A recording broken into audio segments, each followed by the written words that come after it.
नारायण नारायण भजमन नारायण नारायण नारायण सत्य नारायण नारायण नारायण। बोले लक्ष्मी नारायण भगवान की जय। एक बार श्री व्यास जी ने कहा कि एक समय शौनक आदि ऋषिगण पुराणों के ज्ञाता श्री सूत जी से पूछने लगे कि वह व्रत तप कौन सा है जिसके करने से मनवांछित फल मिलता है। हे प्रभु, हम उस व्रत के विषय में सुनना चाहते हैं, कृपया करके आप हमें उस व्रत के विषय में बताएं। सूत जी ने कहा कि ऐसा ही प्रश्न एक बार श्री नारद जी ने किया था भगवान विष्णु से, और जो भगवान विष्णु ने नारद जी से कहा उसे आप सुने। एक बार परोपकार की भावना से योगी राज नारद जी अनेक लोकों में घूमते हुए मृत्यु लोक में आए। यहाँ पर नारद जी ने देखा कि लोग अनेक प्रकार के दुखों से दुखी हैं, पिछले कर्मों के प्रभाव से अनेक योनियों में उत्पन्न हो रहे हैं। दुखी जनों को देखकर नारद जी सोचने लगे कि इन प्राणियों का दुख किस प्रकार दूर हो। मन में ऐसा विचार करके नारद जी विष्णु लोक में चले गए। वहां नारद जी ने भगवान विष्णु को प्रणाम किया, जो शंख चक्र गदा और पद्म को धारण किए हुए थे, गले में वनमाला पहने हुए थे। नारद जी भगवान के ऐसे सुंदर स्वरूप को देखकर उनकी स्तुति करने लगे, प्रार्थना करने लगे कि हे प्रभु, मन और वाणी भी आपको प्राप्त नहीं कर सकते, आप अनंत शक्तिशाली हैं। मैं आपको प्रणाम करता हूँ। आपका आदि मध्य अंत नहीं है, आप सर्वात्मा हैं, आप आदि कारण हैं। हे प्रभु, मैं आपको प्रणाम करता हूं। नारद जी की स्तुति को सुनकर भगवान विष्णु ने कहा कि हे नारद, तुम्हारे मन में क्या है वह सब मुझे बताएं। तुम्हारे आने का उद्देश्य क्या है, कृपया मुझे बताएं। भगवान की यह वाणी सुनकर नारद जी ने कहा कि हे प्रभु, मृत्यु लोक में प्राय सभी प्राणी अपने पूर्व जन्मों के कर्मों के कारण अनेक योनियों में उत्पन्न हो अनेक प्रकार के कष्ट भोग रहे हैं। सभी प्राणी किसी न किसी दुख से ग्रसित हैं। हे प्रभु, यदि आप मुझ पर कृपा करते हैं तो इन प्राणियों के कष्ट दूर करने का कोई उपाय बताएं, जिससे सभी प्राणियों का कष्ट दूर हो सके, वो मैं सुनना चाहता हूं। भगवान ने कहा कि हे नारद, तुमने जन जन के कल्याण के लिए बहुत ही अच्छा प्रश्न किया है। जिस व्रत को करने से प्राणी मोह से छूट जाता है, जिस व्रत को करने से प्राणी अनेक प्रकार की सुख संपत्ति को प्राप्त करता है, वह मैं तुमसे बताता हूं। ध्यान से सुनो। यह व्रत स्वर्ग और मृत्युलोक दोनों में दुर्लभ है, लेकिन आज मैं प्रेमवश तुमसे इस व्रत के विषय में बतलाता हूं। ध्यान से सुनो। सत्यनारायण भगवान का व्रत विधि पूर्वक करने से तत्काल सुख की प्राप्ति होती है और अनंत मोक्ष की प्राप्ति होती है। भगवान विष्णु के वचन को सुनकर नारद जी ने कहा कि हे प्रभु, इस व्रत का फल क्या है और यह व्रत कब करना चाहिए और इस व्रत को किस किस ने किया है, वह सब मुझे बताएं। भगवान ने कहा कि दुख शोक आदि को दूर करने वाला, धन धान्य को बढ़ाने वाला, सौभाग्य और संतान को देने वाला, सर्वत्र विजय प्राप्त कराने वाला भगवान सत्यनारायण का व्रत मनुष्य किसी भी दिन श्रद्धा भाव के साथ कर सकता है।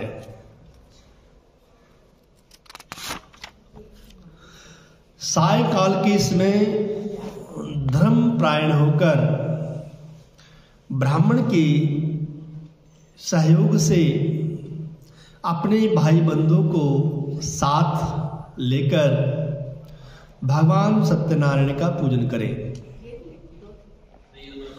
भक्ति पूर्वक खाने योग्य प्रसाद लें। प्रसाद में केले का फल, घी, दूध, गेहूं के आटे से बना चूर्ण या चावल के आटे का चूर्ण लें। शक्कर के स्थान पर गुड़ ले सकते हैं। यह सभी सामग्री लेकर भगवान को भक्ति भाव से समर्पित करें। इसके बाद कथा सुने और प्रसाद लें। ब्राह्मणों को दक्षिणा दें और इसके पश्चात अपने भाई बंधुओं के साथ ब्राह्मणों को भोजन करावें। प्रसाद ग्रहण करने के बाद संकीर्तन करें। फिर भगवान सत्यनारायण का सुमरण करते हुए अपने भाई बंधुओं के साथ जागरण करें। ऐसे व्रत पूजन करने वाले की मनोकामना अवश्य ही पूर्ण होती है। जो भी प्राणी विधि विधान के साथ, भक्ति भाव के साथ भगवान का यह श्रेष्ठ व्रत करता है, उसकी मनोकामना अवश्य ही पूर्ण हो जाती है। कलयुग में विशेष रूप से यह मोक्ष का सबसे सरल उपाय है। बोले सत्यनारायण भगवान की जय। श्रीमन्नारायण नारायण नारायण, श्रीमन्नारायण नारायण नारायण, भजमन नारायण नारायण नारायण, श्रीमन्नारायण नारायण नारायण, नारद नारायण नारायण।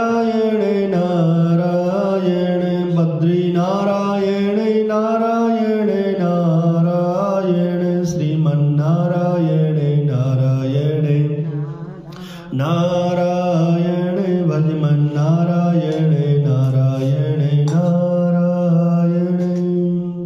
बोले सत्यनारायण भगवान की जय। सूत जी ने कहा कि इस व्रत को सबसे पहले किसने किया, यह उसके विषय में सुने। बहुत समय पहले सुंदर काशीपुरी नगरी में एक निर्धन ब्राह्मण रहता था। वह भूख और प्यास से दुखी हो नित्य इधर उधर घूमता रहता था। उस ब्राह्मण को दुखी देखकर एक समय ब्राह्मणों को प्रेम करने वाले भगवान विष्णु ने स्वयं एक बूढ़े ब्राह्मण का रूप धारण किया और उस ब्राह्मण के पास जाकर आदर के साथ पूछने लगा कि हे विप्र, तुम सदा ही दुखी पृथ्वी पर क्यों भटकते रहते हो? मैं जानना चाहता हूं, कृपया मुझे बताएं। निर्धन ब्राह्मण ने कहा कि मैं अत्यंत निर्धन ब्राह्मण हूं और भिक्षा के लिए पृथ्वी पर घूमता रहता हूं। अगर आप इस निर्धनता को मिटाने का, इस मेरे दुख को दूर करने का कोई भी उपाय जानते हैं तो कृपया मुझे बताएं। बूढ़े ब्राह्मण का रूप धारण करने वाले भगवान सत्यनारायण ने कहा कि हे विप्र, तुम भगवान सत्यनारायण का व्रत व पूजन करो। ऐसा व्रत पूजन करने से मनुष्य दुखों से छूट जाता है। भगवान सत्यनारायण का व्रत विधि विधान के साथ करने से मनुष्य के सभी दुख दूर हो जाते हैं। इस प्रकार भगवान सत्यनारायण ने उस ब्राह्मण से कहा, तो ब्राह्मण ने कहा कि हे प्रभु, मुझे इसका सभी विधान बताएं, किस प्रकार यह व्रत करना चाहिए। आपके कहे अनुसार मैं भी इस व्रत को अवश्य करूंगा। भगवान ने अर्थात बूढ़े ब्राह्मण ने उस गरीब ब्राह्मण को व्रत का संपूर्ण विधान बताया और अंतर्ध्यान हो गए। जिस व्रत को बूढ़े ब्राह्मण ने बतलाया है उसी मैं अवश्य करूंगा, ऐसा मन में संकल्प करके वह ब्राह्मण अपने घर में गया। आज रात को उसे नींद भी नहीं आई। वो उस व्रत के विषय में ही सोचता रहा। अगले दिन वह व्रत का संकल्प करके भिक्षा के लिए चल पड़ा। आज उसे भिक्षा में बहुत अधिक धन मिला, जिससे उस ब्राह्मण ने भगवान के पूजन की संपूर्ण सामग्री ली और अपने भाई बंधुओं के साथ भगवान सत्यनारायण का व्रत किया। व्रत के प्रभाव से वह सभी दुखों से मुक्त हो गया। तब से वह ब्राह्मण हर मास भगवान सत्यनारायण का व्रत करता रहा और सभी पापों से मुक्त होकर अंत में मोक्ष को प्राप्त किया। हे विप्रो, पृथ्वी पर कोई भी इस व्रत को करेगा उसके सभी दुख दूर हो जाएंगे। भगवान सत्यनारायण ने यह उस निर्धन ब्राह्मण से कहा जिसके प्रभाव से वह सभी संपत्तियों से युक्त हुआ। श्री सूत जी ने कहा कि यह सब तो मैंने कहा, अब और क्या मैं तुम्हें बताऊं? तो शौनक आदि ऋषियों ने कहा कि हे प्रभु, इस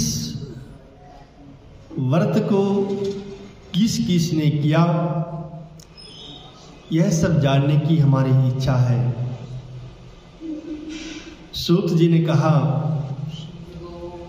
कि जिन जिन लोगों ने यह व्रत किया उसके बारे में सुनो। यही ब्राह्मण जिसको स्वयं भगवान ने बूढ़े ब्राह्मण का रूप धारण करके व्रत के विषय में बतलाया था, यही ब्राह्मण धन और ऐश्वर्य के साथ अपने भाई बंधु के साथ मिलकर एक बार भगवान सत्यनारायण का व्रत कर रहा था। उसी समय एक लकड़ी बेचने वाला लकड़हारा आया। उसको बड़े जोर की प्यास लगी हुई थी।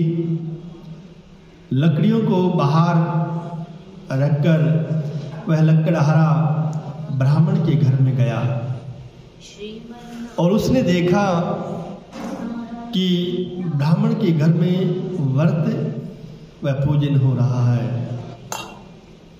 लकड़हारे ने ब्राह्मण को प्रणाम किया और पूछा कि हे प्रभु, आप यह क्या कर रहे हैं? इस पूजन से क्या फल मिलता है? कृपया विस्तार से बताएं। ब्राह्मण ने उत्तर दिया कि सभी मनोकामनाओं को पूर्ण करने वाला यह भगवान सत्यनारायण का व्रत है। इसी व्रत के प्रभाव से मेरे घर में धन धान्य की वृद्धि हुई है। यह जानकर लकड़हारा बहुत प्रसन्न हुआ। प्रसाद लेकर जलपान करके लकड़ी बेचने के लिए वो अपने शहर में चला गया। आज लकड़हारे ने मन में संकल्प किया कि लकड़ियां बेचने से जो भी धन मुझे प्राप्त होगा उससे मैं भगवान का यह उत्तम व्रत करूंगा।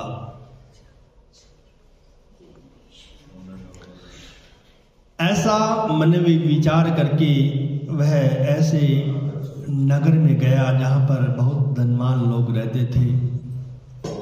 आज उस लकड़हारे को उन लकड़ियों का दाम पहले से 4 गुना मिला। वह लकड़हारा बहुत प्रसन्न हुआ और प्रसन्नता के साथ भगवान के पूजन की समस्त सामग्री लेकर पके केले के फल, शक्कर, घी, दूध, दही, गेहूं का आटा आदि लेकर अपने घर में गया और अपने भाई बंधुओं को बुलाकर भगवान का यह उत्तम व्रत किया।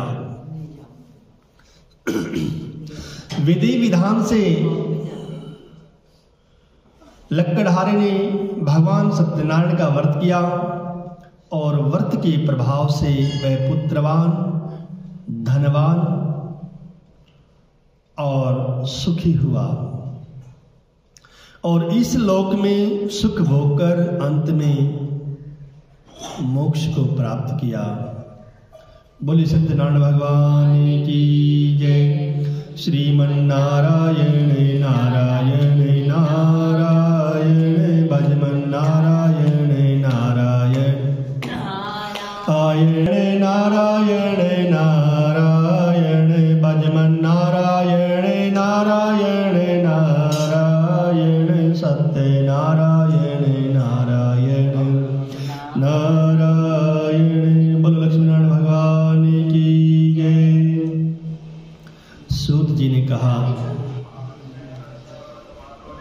कि हे महर्षियों, अब मैं आगे की कथा सुनाता हूँ, ध्यान से सुने।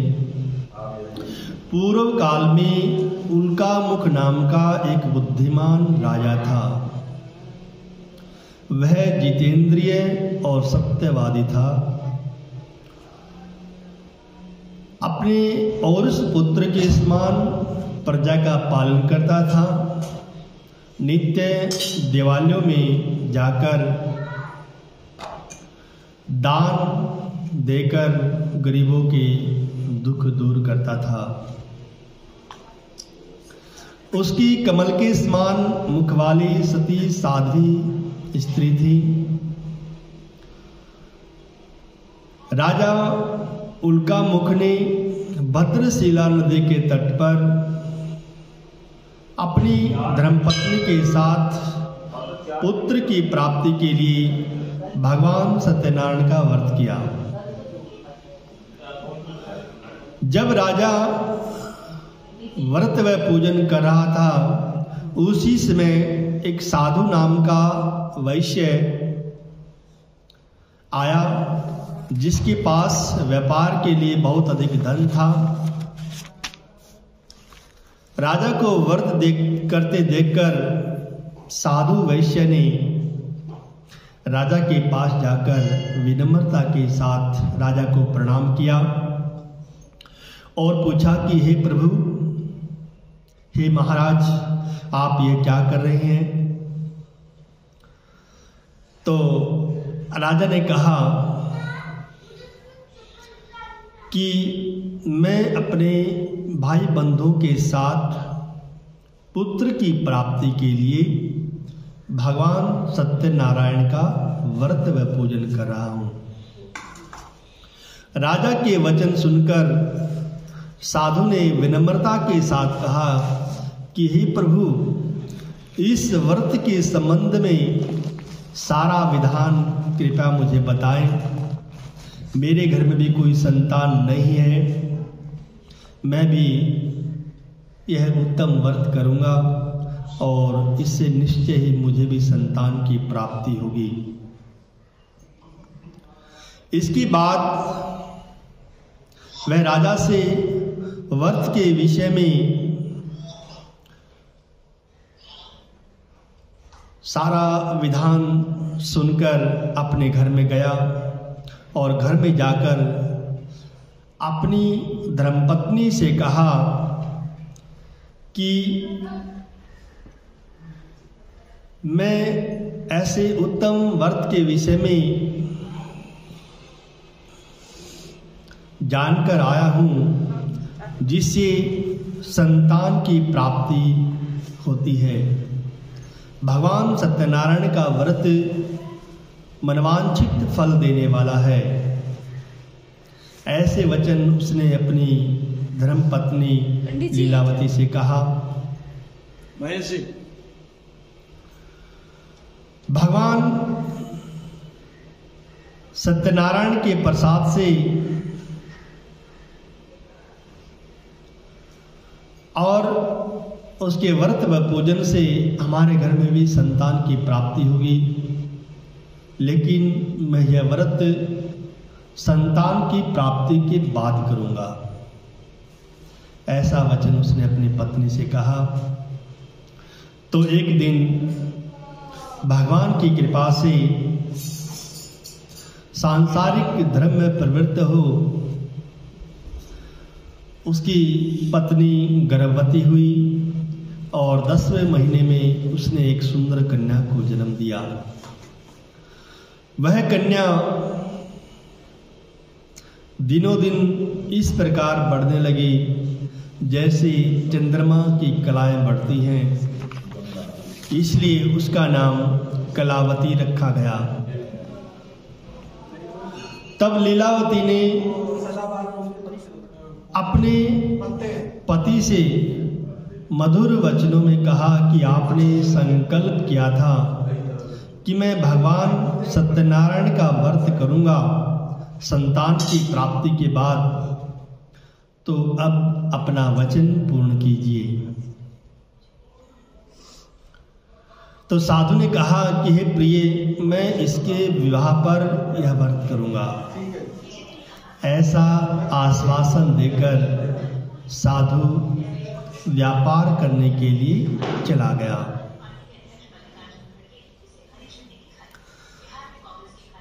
कलावती अपने पिता के घर में बड़ी होने लगी, वृद्धि को प्राप्त हुई।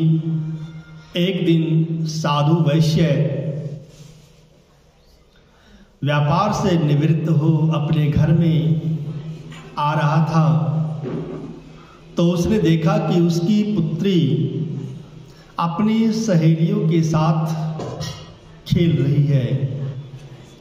धर्म मर्यादा को जानने वाले साधु वैश्य ने तत्काल विचार किया कि कन्या के योग्य कोई श्रेष्ठ वर खोजना चाहिए।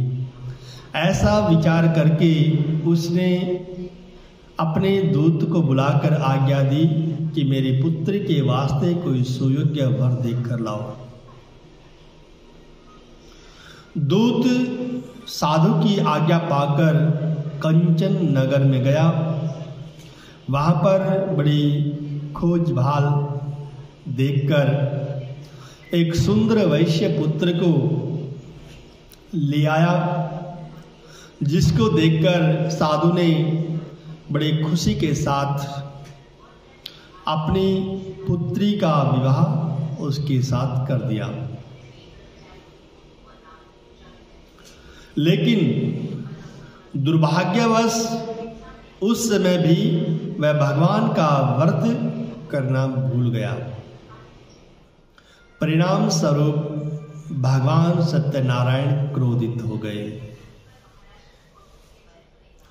और भगवान ने साधु वैश्य को श्राप दिया कि तुम्हें दारुण दुख प्राप्त होगा, तुम्हें कठोर दंड मिलेगा।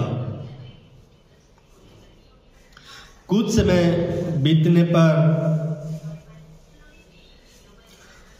अपने कार्य में कुशल साधु वैश्य अपने जामाता के साथ, अपने जमाई के साथ व्यापार करने के लिए समुद्र के पास रतनपुर नामक नगर में गया।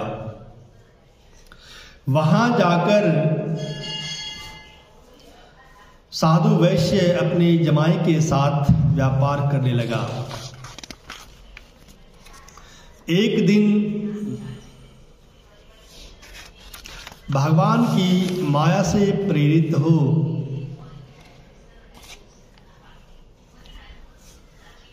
कोई चोर राजा का धन चुराकर भागा जा रहा था और उसके पीछे राजा के सैनिक लगे हुए थे।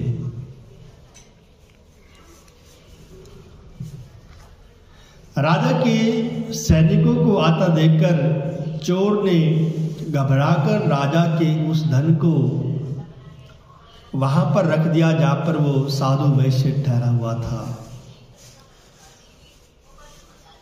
और वहां से भाग गया।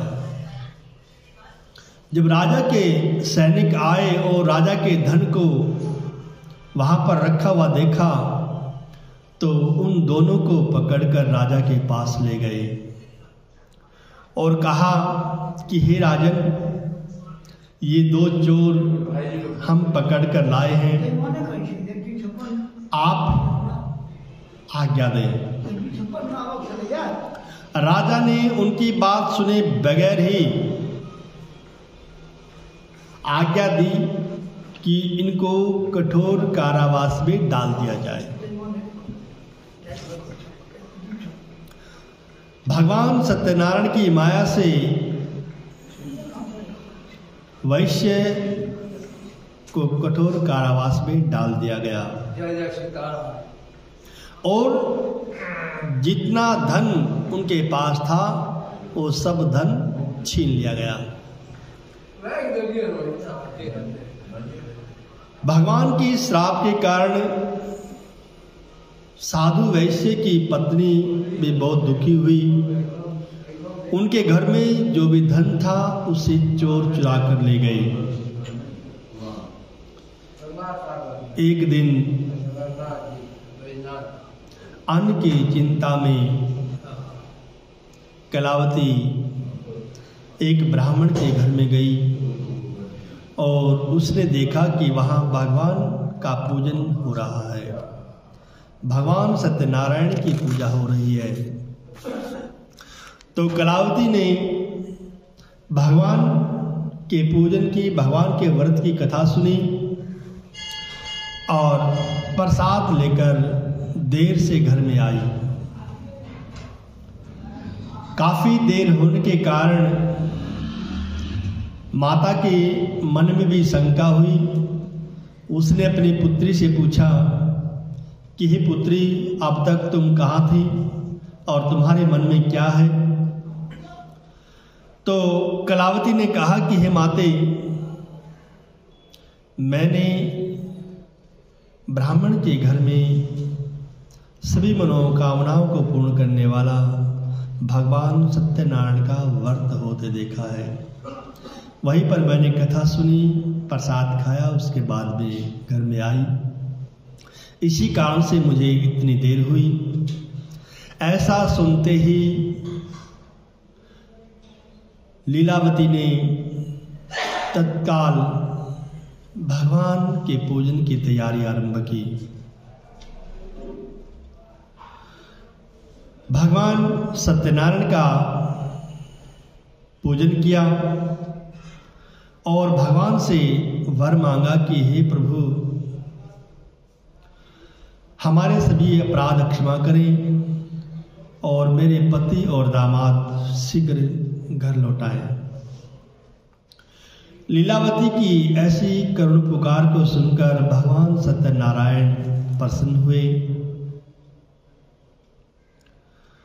और भगवान सत्यनारायण ने राजा चंद्रकेतु को स्वप्न में दर्शन दिया और कहा कि जिन दोनों वैश्यों को तुमने कैद में डाल रखा है वे दोनों निरपराध हैं, वे निर्दोष हैं, उन्हें तुम छोड़ दो, नहीं तो मैं तुम्हारा धन राज्य सभी नष्ट कर दूंगा। ऐसा कहकर भगवान सत्यनारायण अंतर्ध्यान हो गए।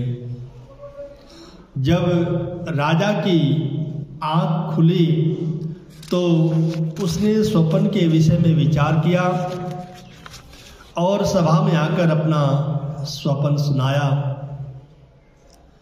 और सैनिकों को आज्ञा दी कि दोनों वैश्यों को कैद से मुक्त कर दो और सभा में ले आओ। राजा की आज्ञा से साधु वैश्य और उसके दामाद को कैद से मुक्त करके राजसभा में लाया गया। राजसभा में आते ही राजा चंद्रकेतु ने उन्हें प्रणाम किया और कहा कि हे महानुभाव, दुर्भाग्यवश तुम्हें ऐसा कष्ट प्राप्त हुआ, दुख मिला है, अब तुम्हें कोई भय नहीं है। ऐसा कहकर साधु वैश्य और उसके दामाद को नए नए वस्त्र आभूषण पहनाए गए और उनसे जितना धन लिया था उससे दुगुना धन देकर उनको विदा किया। साधु वैश्य अपने नगर की ओर चल पड़ा। बोले सत्यनारायण भगवान की जय। श्रीमन्नारायण नारायण नारायण भजमन नारायण नारायण नारायण श्रीमन्नारायण नारायण नारायण सत्यनारायण नारायण नारायण भजमन नारायण नारायण नारायण बद्री नारायण नारायण नारायण श्रीमन्नारायण नारायण नारायण नारद नारायण नारायण नारायण। बोले लक्ष्मी नारायण भगवान की जय। सूत जी ने कहा कि साधु वैश्य मंगलाचरण करके ब्राह्मणों को दक्षिणा देकर अपने घर की ओर चला। अभी साधु वैश्य कुछ दूर ही चला था कि भगवान सत्यनारायण ने फिर उनकी परीक्षा लेनी चाहिए। साधु वैश्य के पास भगवान सत्यनारायण दंडी स्वामी का रूप धारण करके आए और पूछने लगे कि हे साधु, तुम्हारी नाव में क्या है? अभिमानी साधु वणिक ने कहा कि हे साधु, आप ऐसा क्यों पूछते हो? क्योंकि उसके पास 2 गुना धन आ चुका था। राजा ने उसको 2 गुना धन दिया और धन के प्रभाव से उसका अभिमान और बढ़ गया। उसने कहा कि हे साधु, तुम ऐसा क्यों पूछते हो? क्या तुम्हारे धन लेने की इच्छा है? मेरी नाव में तो बेलपत्र भरे हुए हैं। साधु के ऐसे निष्ठुर वचन सुनकर, कठोर वचनों को सुनकर भगवान सत्यनारायण ने कहा कि तुम्हारा वचन सत्य हो। भगवान के प्रभाव से ऐसा ही हुआ। भगवान सत्यनारायण ऐसा कहकर कुछ दूरी पर जाकर बैठ गए। साधु वैश्य ने नाव को देखा तो नाव हल्की होकर ऊपर उठी हुई है, और जब उसने नाव में देखा कि नाव में धन की जगह बेलपत्र भरे हुए हैं, ऐसा देखकर वो बहुत हैरान हुआ, दुखी हुआ। वह चिंता करने लगा, विलाप करने लगा। बेलपत्रों को देखकर साधु वैश्य मूर्छित हो गया। मूर्छा खुलने पर साधु वैश्य फिर दुख प्रकट करने लगा। तो उसके दामाद ने कहा कि आप दुखी न हो, यह सब दंडी स्वामी के प्रभाव के कारण हुआ है। हमें उन्हीं के पास चलना चाहिए, उन्हीं से हमें क्षमा मांगनी चाहिए। ऐसा विचार करके वे दंडी स्वामी को प्रणाम करके कहने लगे कि हे प्रभु, हमने आपसे जो असत्य वचन कहे थे उसके लिए हमें क्षमा करें। तो भगवान ने कहा कि हे साधु, तुम बार बार मेरे श्राप से दुखी हुए हो, बार बार तुम्हें कष्ट भोगना पड़ा है। तो साधु वैश्य ने हाथ जोड़कर प्रणाम किया कि हे प्रभु, आपकी माया को ब्रह्मा आदि भी नहीं जानते। मैं तो मूर्ख हूँ, मैं आपकी माया को कैसे जान सकता हूँ? हे प्रभु, मुझे क्षमा करें, मेरे अपराधों को क्षमा करें, मुझे माफ़ करें और प्रसन्न होकर मुझे आशीर्वाद प्रदान करें और पहले के समान मेरी नौका में धन भर दें। साधु की ऐसे विनम्र प्रार्थना को सुनकर भगवान प्रसन्न हुए, जिसके प्रभाव से बेलपत्ते फिर धन के रूप में परिवर्तित हो गए। ऐसे भक्ति युक्त वचनों को सुनकर साधु वैश्य को मनचाहा वर देकर भगवान अंतर्धान हो गए। सत्यनारायण की कृपा से साधु वैश्य की मनोकामना पूर्ण हुई। फिर बड़ी प्रसन्नता के साथ साधु अपने घर की ओर चला। जब साधु अपने नगर के पास पहुंचा तो एक दूत को अपने घर में भेजा। दूत ने साधु वैश्य के घर जाकर संदेश दिया कि साधु अपने दामाद के साथ नगर के पास आ गए हैं। ऐसा सुनकर साधु की पत्नी बहुत खुश हुई। उसने भगवान की पूजा की, भगवान से प्रार्थना की और प्रसाद लेकर अपनी पुत्री से कहा कि तुम भी भगवान का पूजन करके प्रसाद लेकर शीघ्र आ जाना, मैं अपने पति के दर्शन के लिए जाते हूँ। ऐसा सुनकर उसकी पुत्री कलावती प्रसाद व पूजन को छोड़कर अपने पति के दर्शन के लिए चल पड़ी। प्रसाद व पूजन की अवज्ञा के कारण भगवान सत्यनारायण ने उसके पति को नाव सहित पानी में डुबो दिया।